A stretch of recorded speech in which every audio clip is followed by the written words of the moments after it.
It's so hard to say goodbye to Venom. Venom, Venom.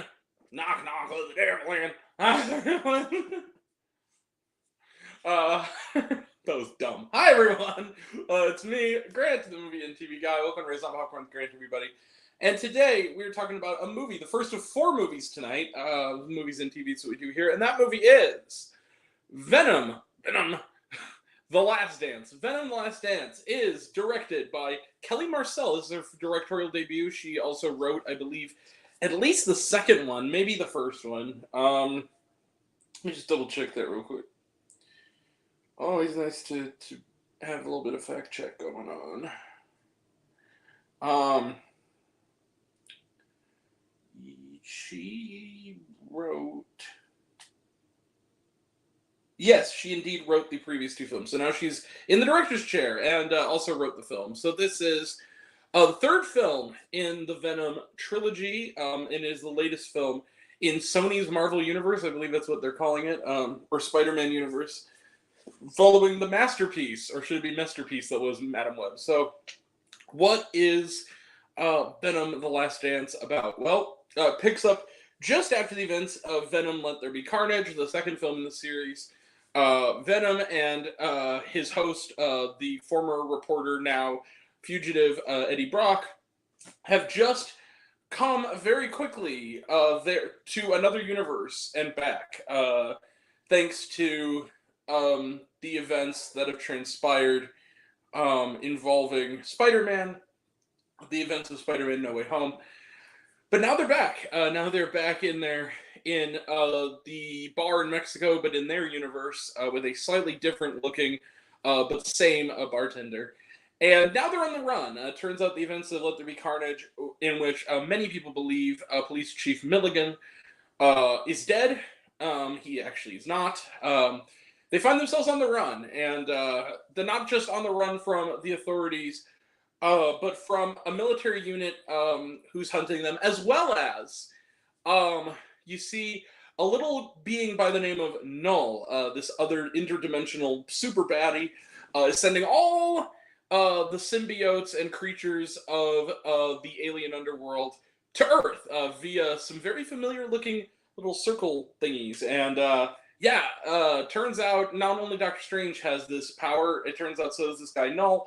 And now Venom and Eddie are on the run, and they are on the way trying to hide out with their dream of finally being able to settle down in New York, but various events, including a brief detour to Vegas, begin to cause a lot of trouble in that regard. And can they survive this final ride together, or will this truly be the end of Venom and Eddie?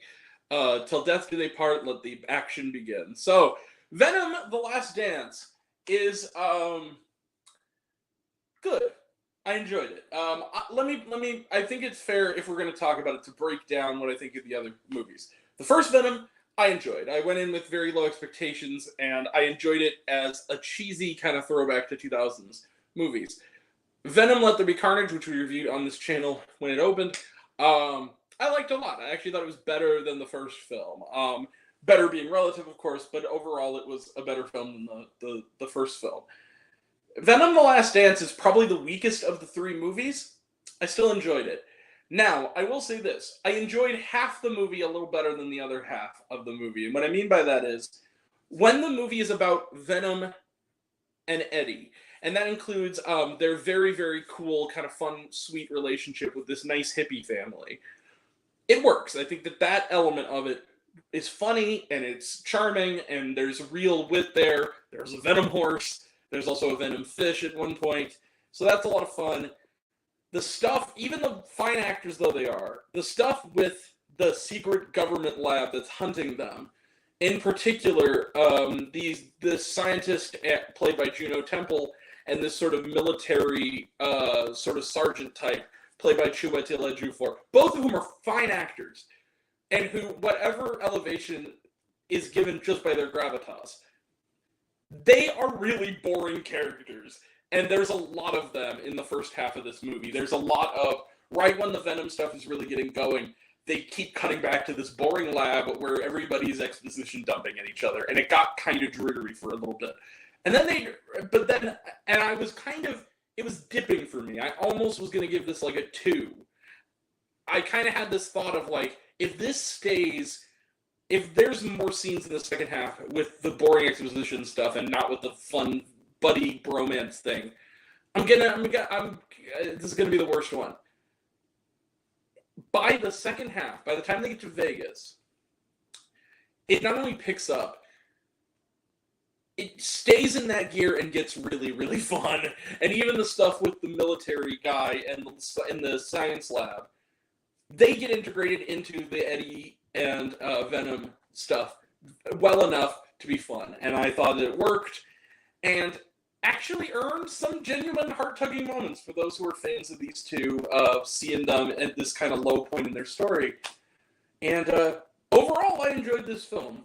It's not anything to write home about. None of the Venom films are, but if you're a fan of this series, you're going to want to see this one. And you're the ones who are going to like it the most. I like these movies, and I give Venom The Last Dance. I'm not going to go all the way. I'm not going to go pretty far. Hell, I won't even walk 2 blocks.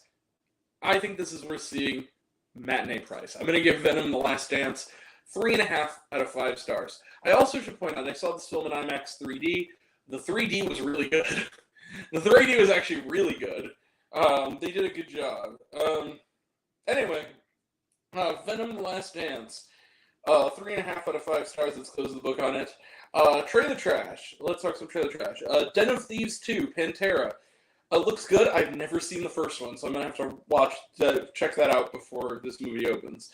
Elevation. Talked about it. Looks good. Love Hurts. This is a new action film starring Ke Huy Quan. Hell yeah, Ke Huy Quan. Love you, man. Looks like so much fun. It looks like nobody crossed with a little bit of John Wick and a lot of old school slapstick martial arts like Jackie Chan movies. It looks so much fun. So Love Hurts. Sinners, talked about it, looks good. Companion, talked about it, looks good. Gladiator 2, talked about it, looks good. Becoming Led Zeppelin. This is a new IMAX documentary about the band Led Zeppelin. Rock on. And then Kraven the Hunter, the next in this. Oh wait, I'm not even done yet. Kraven the Hunter. So yeah, it looks all right. And then finally, the 3D trailer. The only 3D trailer we got, Captain America, Brave New World. Looks good. We talked about it. Didn't really care for the lady behind me who said a real racist comment out loud, seeing that Anthony Mackie, Sam Wilson was going to be Captain America. It's like, just how dare people get representation in movies? Like, fuck those. Just no. Actually, fuck you. Let people have their superheroes. Everybody deserves to have a superhero. Fuck off with that. Anyway, so yeah.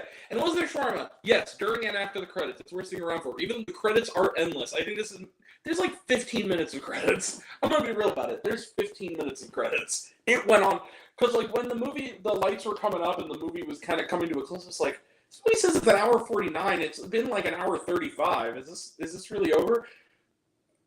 14 minutes at least of credits. I'm like, wow. They took off the label because, as Daddy once said, ignorance of the law is not an excuse.